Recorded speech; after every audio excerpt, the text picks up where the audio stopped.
அனைவருக்கும் எனது பணிவான வணக்கங்களையும் மனமார்ந்த வாழ்த்துக்களையும் தெரிவித்துக் கொண்டு இன்றைய தினம் நிகழும் மங்களகரமான குரோதி வருடம் வைகாசி மாதம் 17ஆம் நாள் வியாழக்கிழமை.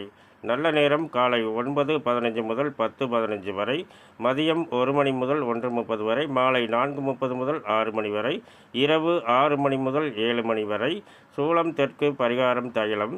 திதி இன்று காலை 11:45 வரை, சப்தமி பின்பு அஷ்டமி. நட்சத்திரம் இன்று காலை 7:30 வரை, அவிட்டம் பின்பு சதயம். ராகு காலம் பிற்பகல் 1:30 முதல் 3 மணி வரை. குளிகை நேரம் காலை 9 மணி முதல் 10:30 வரை. யமகண்ட நேரம் காலை 6 மணி முதல் 7:30 வரை. சந்திராஷ்டம நட்சத்திரம் புனர்பூசம் மற்றும் பூசம். இன்றைய கிரக நிலைகள்: ரிஷபத்தில் குரு, சூரியன், சுக்கிரன், புதன். கன்னியில் கேது. கும்பத்தில் சந்திரன், சனி. மீனத்தில் ராகு, செவ்வாய். நன்றி, வணக்கம், வாழ்த்துக்கள்.